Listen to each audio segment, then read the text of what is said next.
हर हर महादेव शंभो, हर हर महादेव शंभो, हर हर महादेव शंभो। हर हर महादेव। सबको मेरा नमस्कार। आप सबका स्वागत है इस पॉडकास्ट में। इस पॉडकास्ट में मैं बात करूंगी सूर्य ग्रहण के बारे में।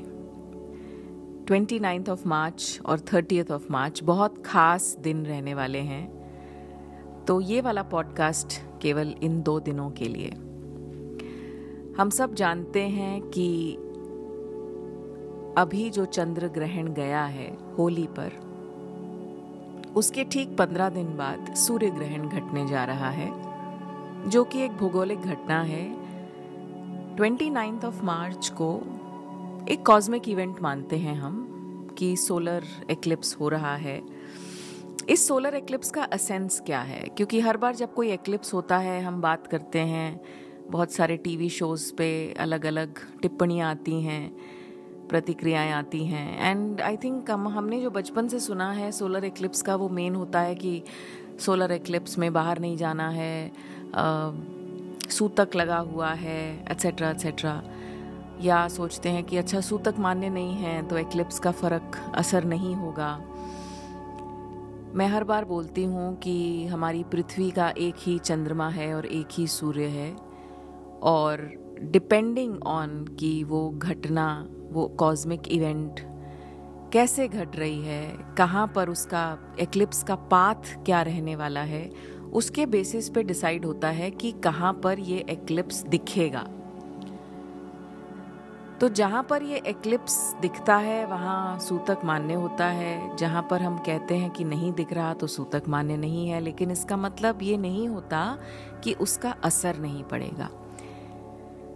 जब माता और पिता, अगर आप इसको ये समझें कि सूर्य पिता हैं और चंद्रमा माँ है, तो बेशक आप उनके पास नहीं हो, आप उनसे बहुत दूर रहते हो, आप एक ही घर में नहीं रहते, आप इंडिया में रहते हो और वो अमेरिका में रहते हैं, या आप अमेरिका में रहते हो, वो यहाँ पे किसी छोटे से गांव में रहते हैं, लेकिन फिर भी अगर सूर्य और चंद्रमा यानी पिता और माँ के साथ अगर कुछ घटित होता है तो आप कहीं भी होते हो, आपको उसका असर होता है।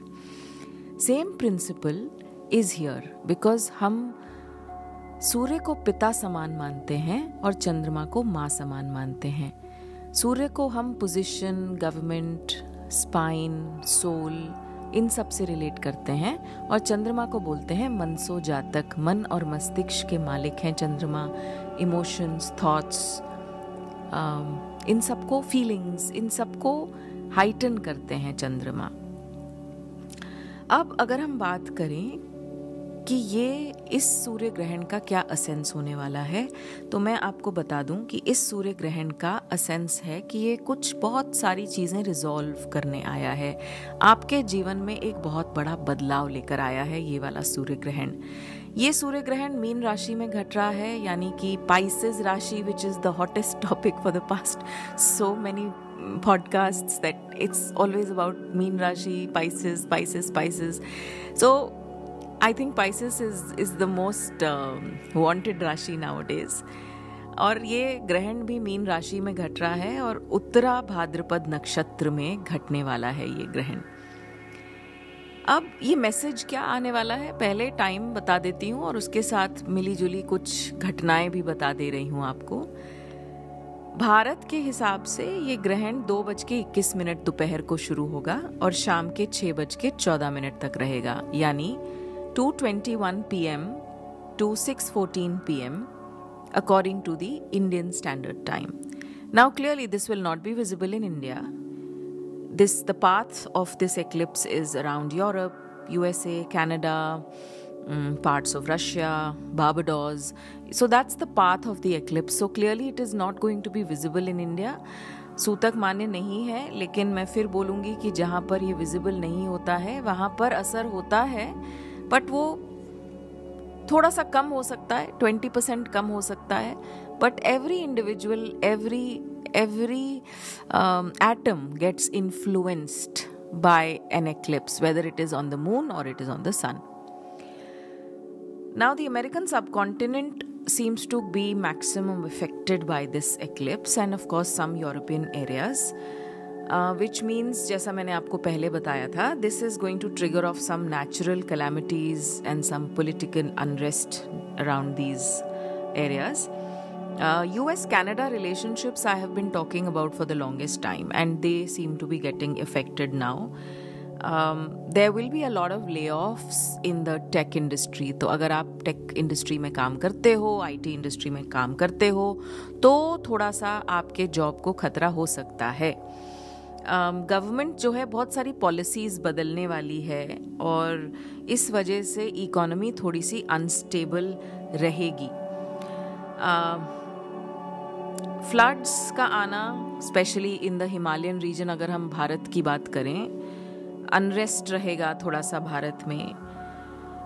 ये सब दिख रहा है, और ये मैं बार बार बोलती आई हूँ with respect to some planet combination और दी अदर. बट थोड़ा सा एक्लिप्स में क्या, अराउंड एक्लिप्स के अराउंड क्या हो सकता है, कुछ घटनाएं, ये हम थोड़ा समझ लेते हैं. तो अब इसका मतलब क्या है? बिकॉज कई बार लोग मुझसे पूछते हैं कि अभी ये जो हम बोल रहे हैं, इसका मतलब और इसका कारण क्या है, या इससे आपको क्या सीख मिल सकती है. It's very simple.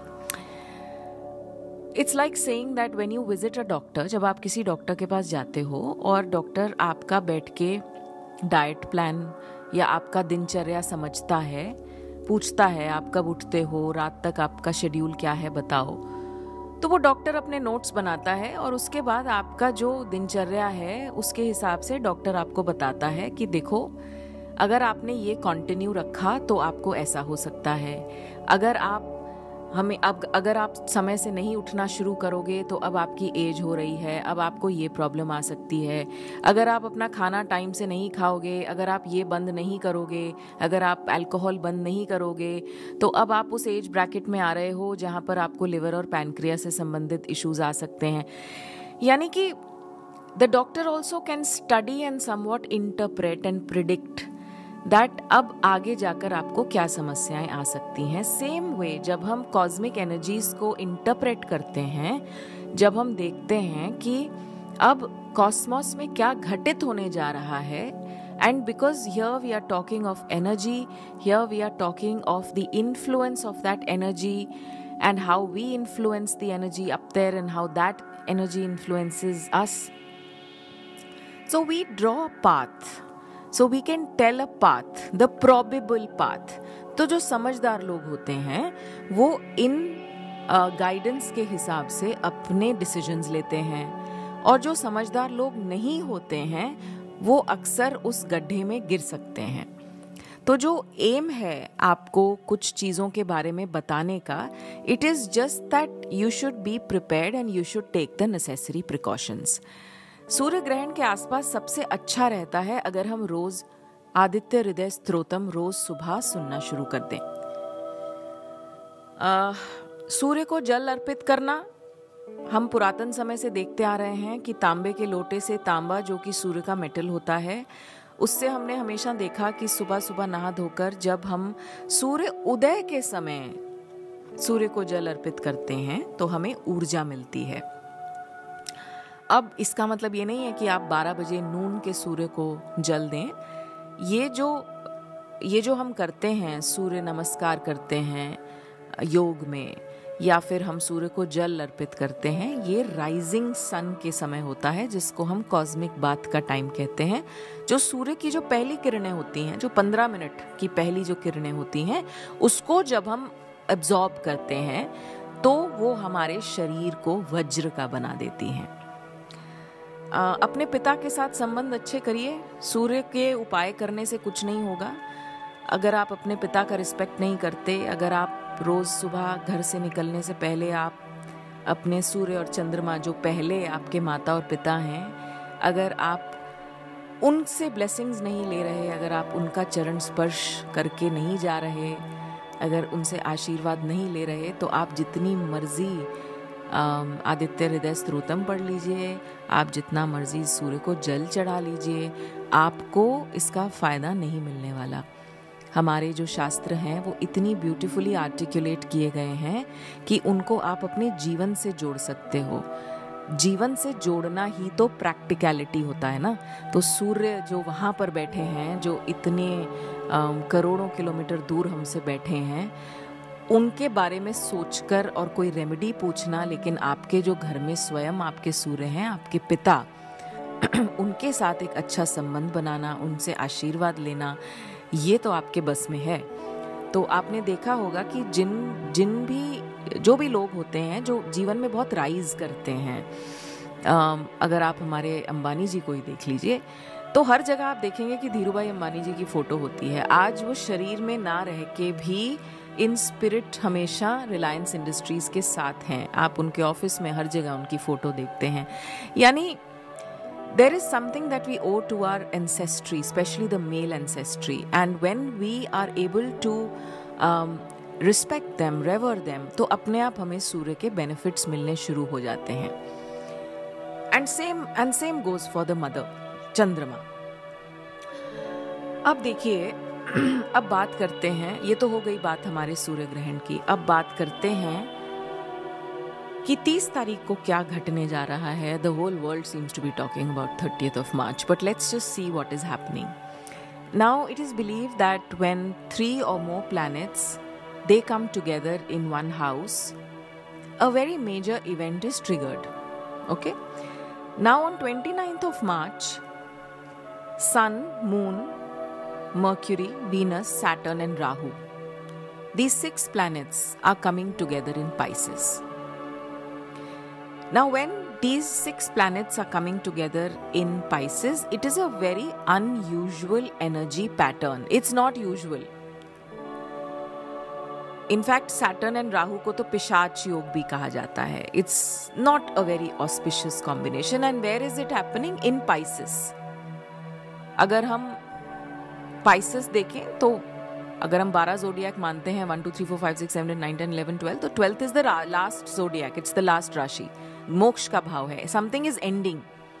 So it's now on us whether to think that something is ending and something is changing and something is starting. So that's why I'm saying that is it the end or is it the time to transform and start again?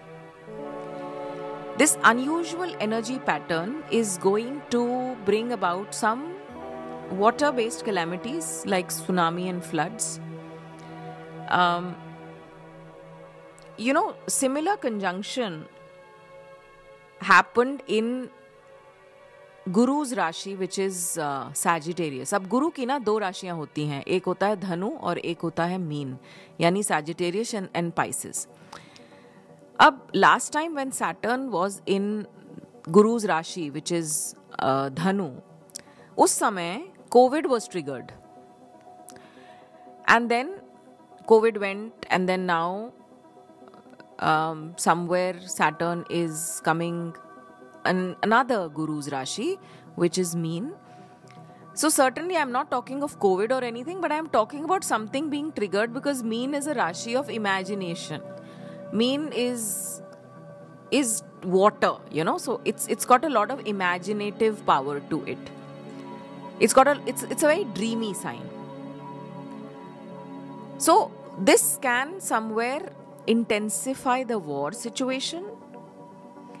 क्योंकि गुरु धर्म का कारक होते हैं, ये गुरु की राशि है. तो अब आप एक चीज देखेंगे कि अब ना चाहते हुए भी you have to bring about changes in the way you do business. क्योंकि धर्म के कारक हैं. अब शनि ऑलरेडी टास्क मास्टर हैं, कर्म के कारक हैं. अब कर्म के कारक बैठ गए धर्म के कारक के घर में, तो कर्म और धर्म अब एक हो गया. राइट. सो शनि जिसको हम कर्म कहते हैं, अच्छा कर्म कहते हैं, सही तो सही गलत तो गलत, टास्क मास्टर हैं, डंडे मारते हैं, लोग डरते हैं शनि से. अब ऐसे कर्म फलदायक शनि बैठने जा रहे हैं गुरु के घर में, और गुरु होते हैं धर्म के कारक. यानी अब जो भी आप काम करोगे, आपको अपनी प्रवृत्ति, आपको अपना mindset, it has to be attuned with dharma. And when I say dharam, I don't mean Hindu Muslim wala dharam. I mean dharma means what is the righteous thing to do. So if you're running a business, if you're doing a job, if you run an organization, You have to bring changes in your business so that everything is aligned to dharma. गुरु ना अतिचारी भी होने जा रहे हैं मई के बाद, which means that I also predict sudden rises in the gold. मैं बहुत पहले पिछले साल भी बोला था कि 2025 में मुझे गोल्ड जो है 1 लाख के आसपास दिख रहा है या इसके आगे भी जा सकता है, and that is what I stick to, that the prices of gold are going to rise tremendously. So जो गुरु हैं, जो विद्या स्पिरिचुअलिटी के कारक हैं, तो अब क्या होने वाला है? अब मैं बोल रही हूँ कि बिजनेस को चेंज करो, अपने काम के तरीकों को चेंज करो, अपने घर के माहौल को चेंज करो। इसका मतलब किसी योग्य गुरु से मार्गदर्शन की जरूरत सबको पड़ने वाली है। अब शनि यहाँ पर 2.5 साल रहेंगे, लास्ट राशि है, मोक्ष की राशि है। अब यहाँ पर आके शनि बोल रहे हैं कि देखो भाई, अब इट इज हाई टाइम, अब राम का नाम लेना शुरू करो। अब जो अभी तक सब जो एक हाईली मटीरियल लाइफ जी है एंड हाईली ट्रांजैक्शनल रिलेशनशिप्स रहे हैं, it just means that now you have to step into spirituality, and this is true spirituality where you learn what is liberation. Actually अब एक liberation की राशि में हम जा रहे हैं, तो हमें उसके बारे में जानना पड़ेगा कि एक्चुअली यहाँ पे गुरु हमें क्या सिखाना चाह रहे हैं, स्पिरिचुअलिटी बनी ही क्यों थी। Spirituality means ritual of the spirit. ये क्यों बना था सब्जेक्ट, हमें क्या सिखाने को ये सब्जेक्ट बना था, अब वो ज्ञान लेने का समय आ गया है। So when Saturn will try to limit you, so if you don't follow the path of dharma, you will find that suddenly you'll feel a limitation, you'll feel some sort of a unnecessary discipline being imposed on you. आपको लगेगा बहुत complacency आ गई है, बड़ा slow चल रहा है सब कुछ, अभी मज़ा नहीं आ रहा है, एकदम से ना ऐसा लग रहा है कि स्टैग्नेंसी आ गई है। अगर आपको ऐसा कुछ भी लग रहा है, you should not worry about it, because this is the nature of the planets coming together. Her planet की एक ऊर्जा होती है, जब वो planet बहुत prominent हो जाता है तो उसकी ऊर्जा हमें feel होने लगती है। प्लस इसके पीछे मैसेज क्या है हमें ये समझना है। Now from here onwards you will not be able to manipulate anyone. तो अगर आपका नेचर है चापलूसी का, या अगर आपका नेचर है किसी को मैनिपुलेट करने का, स्पेशली फाइनेंशियल मैनिपुलेशंस, या आप अपने बॉस की बहुत चापलूसी करते हैं, या आप काम कम करते हैं लेकिन दिखाते बहुत ज़्यादा हैं, अब ना मैनिपुलेट नहीं कर पाएंगे। अब ये तो पक्की बात है, हम किसी को अब मैनिपुलेट नहीं कर सकते हैं, बिकॉज शनि एंड गुरु दोनों टीचर्स हैं, एक धर्म का कारक है, एक कर्म का कारक है। तो अब आपकी जो आप ये समझो कि आपका जो अप्रेजल होगा या आपकी जो प्रमोशन होगी वो आपके काम के बेसिस पे तो होगी ही, लेकिन अब आपके मॉरल ग्राउंड्स पे भी होने वाली है। So now you will see that everything is like just going to change, all the benchmarks will change and everything that you see around, where आपको कभी लगा होगा कि अरे ये तो कुछ भी नहीं करता है लेकिन ये तो फेवरेट बन गया है, अब सब कुछ अपने आप ही चेंज हो जाएगा। क्योंकि शनि जो कर्म फल देते हैं, काम करने का फल देते हैं, और गुरु जो हमें ज्ञान देते हैं, जब ये दोनों 2.5 साल साथ रहने वाले हैं, तो आप सोचो कि आप किस तरह से इवैल्यूएट किए जाएंगे। Only fundamentally strong people will rise. इसलिए आप देखेंगे कि बहुत सारे बिजनेसेस भी शायद अगले 2-2.5 साल में काफी सफर करें, because this is about real success, this is about real sustainable success. तो जो फंडामेंटली स्ट्रांग लोग हैं, जिनका वाकई ही मॉरल ग्राउंड्स बहुत अच्छे हैं, एथिक्स को फॉलो करते हैं, जो कंपनीज हैं जो वाकई ही रिच कंपनीज हैं, you will see that they will do exceptionally well at this time. मानव कल्याण बहुत बढ़ने वाला है, बिकॉज आफ्टर ऑल धर्म और कर्म साथ में रहेंगे, तो सोशल वर्क आप देखेंगे, स्पिरिचुअलिटी देखेंगे, मानव कल्याण, बहुत सारा काम इन क्षेत्रों में होने वाला है। अगर आपको ये चैलेंजिंग लग रहा है, अगर अभी से आपको कुछ पिछले कुछ दिनों से ऐसा फील हो रहा है कि अच्छा नहीं चल रहा है, वी आर फीलिंग स्टक, पता नहीं बोरिंग सा लग रहा है, बिजनेस एज यूजुअल हो गया है, कुछ एक्साइटमेंट नहीं आ रही है, believe me, have some patience. Actually आपके साथ बिल्कुल सही हो रहा है। अपना काम करते रहो, अपना काम करते रहो, क्योंकि लॉन्ग टर्म पर्सपेक्टिव में ये बहुत अच्छा रहने वाला है। शॉर्ट टर्म सक्सेस कुछ नहीं होता है। There is nothing called short term success. Overnight कुछ भी नहीं बिल्ड होता है। लेकिन जब हम धीरे धीरे हर एनर्जी से जूझना सीखते हैं, उसको हैंडल करना सीखते हैं, तो इस टाइम पर कुछ लॉन्ग टर्म क्रिएट हो रहा है।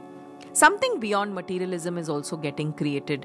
अब क्या है ना कि हमने एक ही करेंसी से दुनिया को तोला है ऑफ लेट। कुछ सालों से सिर्फ पैसा मैटर करता है। कोई बहुत ज्ञानी है, कोई मैटर नहीं करता, कोई बहुत संस्कारी है, कोई मैटर नहीं करता, कोई बहुत अच्छे परिवार से आता है, कोई मैटर नहीं करता। अब ना एक ही करेंसी से हमने सबको तोला है, विच इज मनी। अब वो समय आ जाएगा जब हम इससे बियॉन्ड सोचना शुरू करेंगे। ऐसी हवा चलेगी कि अब हम देखेंगे कि हम अपने बच्चे की शादी एक अच्छे परिवार में करें, भले ही उस परिवार के पास थोड़ा कम पैसा हो, लेकिन हम अपने बच्चे की शादी एक अच्छे परिवार में करें। जस्ट एन एग्जाम्पल कि किस तरह से लोगों का भाव और लोगों के विचार बदलने वाले हैं। अगर मैं मेदिनी ज्योतिष की बात करूं तो शनि का जो ट्रांजिट होता है वो हर 30 साल में होता है। यानी शनि पूरे 30 साल में पूरा राउंड मार के वापस मीन में आए हैं। पहले वो एरीज में, अब 2.5 साल बाद एरीज में जाएंगे, फिर टॉरस में जाएंगे, फिर जेमिनाई में जाएंगे, फिर कैंसर में जाएंगे, उसके बाद लियो में जाएंगे। यानी घूमते घूमते ढाई साल करते अब वो 30 साल बाद जो है पाइसेस में आए हैं। बहुत सारे लोगों का ये मानना है अपनी अपनी कैलकुलेशन के हिसाब से कि जब शनि पाइसेस में आते हैं so something like Mahabharata is triggered off and कुछ युद्ध होते हैं, कुछ बहुत बड़ी कोई घटना होने वाली है, etcetera etcetera. But let's break it up and understand, okay, because this is a probability, it's not a prediction, it's a probability. Let's break it up and understand कि क्या होता है।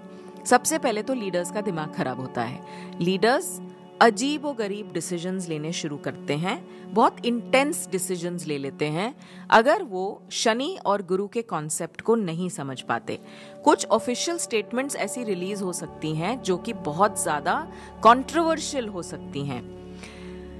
अगर हम 30 साल पीछे जाकर शुरू करें तो आप सोचिए 30 साल पहले आपका जीवन क्या था। यानी आप याद करिए 1995, 1996, 1997, ये वाले जो आपके साल थे ये कैसे थे, एग्जैक्टली 30 इयर्स पहले।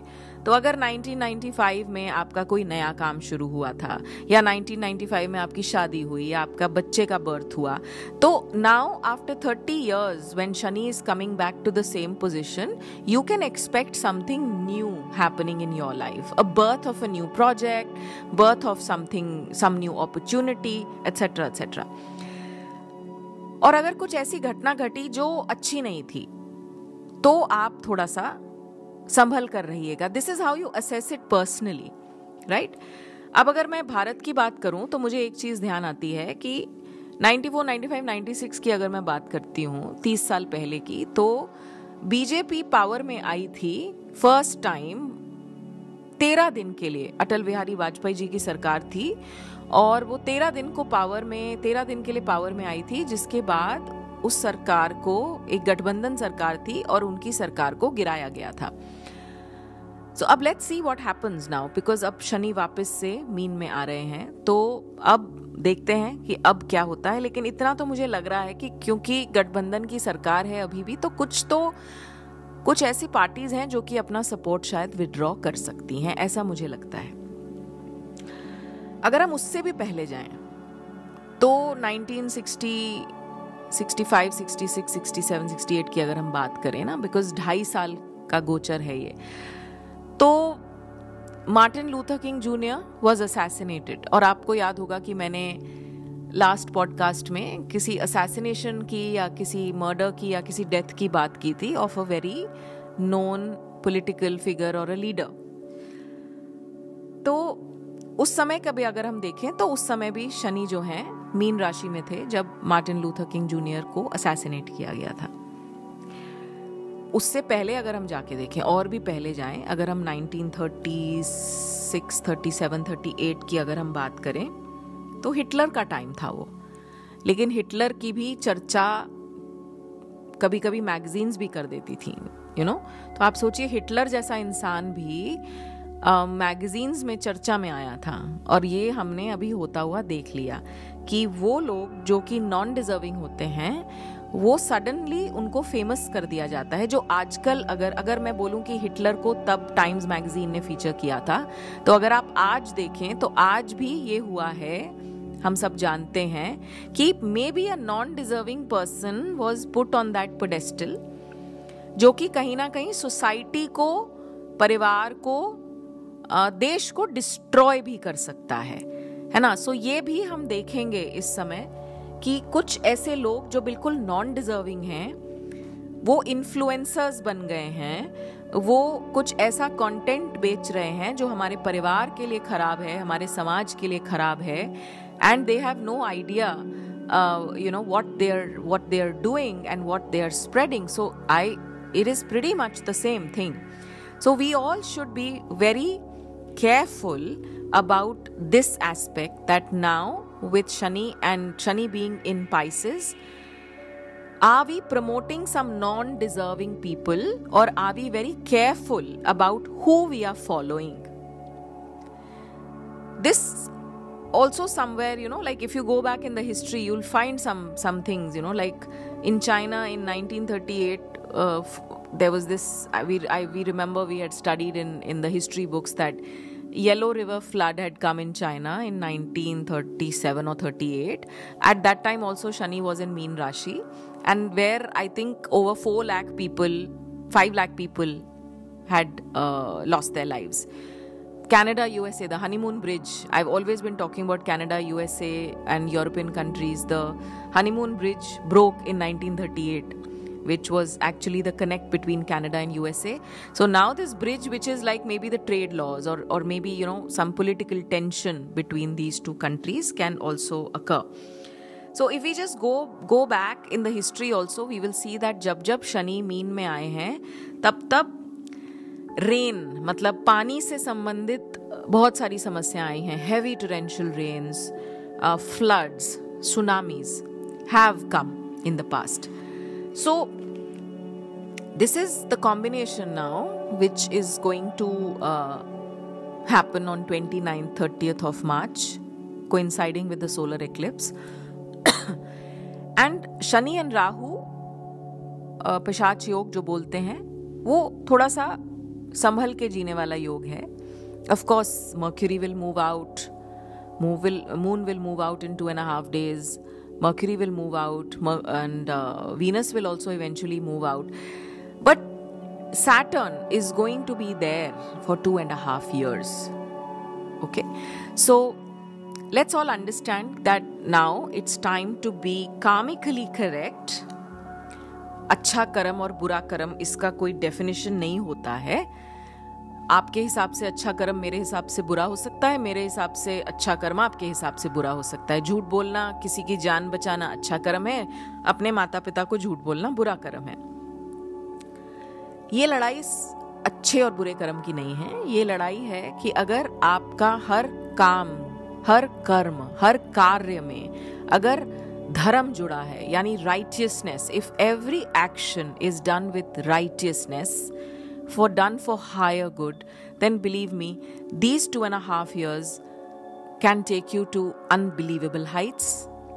And if you are ignoring, if you know there's a lot of materialism involved with you, there is no more humility left in you, and you know, not just yourself, but you're also misguiding people, and you're asking them to, you know, कभी कभी आजकल देखने में मिलता है कि हम सही रास्ते पर चलना चाह रहे हैं, लेकिन हमारे दी सो कॉल्ड दोस्त यार जो होते हैं वो हमें उस रास्ते पर चलने नहीं देना चाहते, बहुत अनुकूल बोलते हैं इस रास्ते को.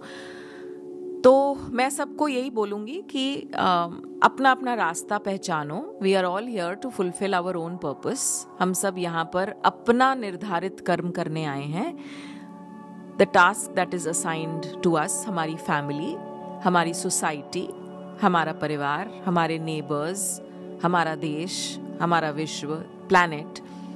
So we should all start thinking like that now, because when you're in the last zodiac and then now मेष में जाएंगे. अब इसीलिए मैं बोल रही हूँ कि मेष वालों की साढ़े साथी शुरू हो गई है, मीन वालों की पीक पर आ गई है, कुंभ वालों की लास्ट फेज है, एंड मकर राशि इज नाउ डन विद साढ़े साथी.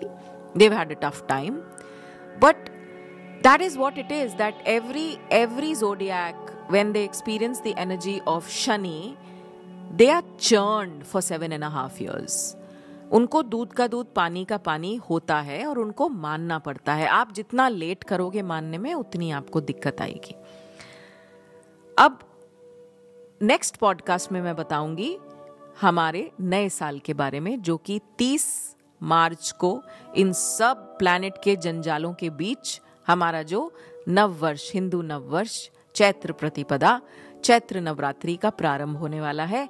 उसमें हम क्या कर सकते हैं, उसमें हम अपने परिवार की शांति के लिए, अपनी ग्रोथ के लिए, फाइनेंसेस, रिलेशनशिप्स, सब कुछ हम क्या कर सकते हैं, I will be telling you in the next podcast. So please keep watching, please keep hearing. Thank you very much for listening to me. नमः पार्वती पतये. हर हर महादेव.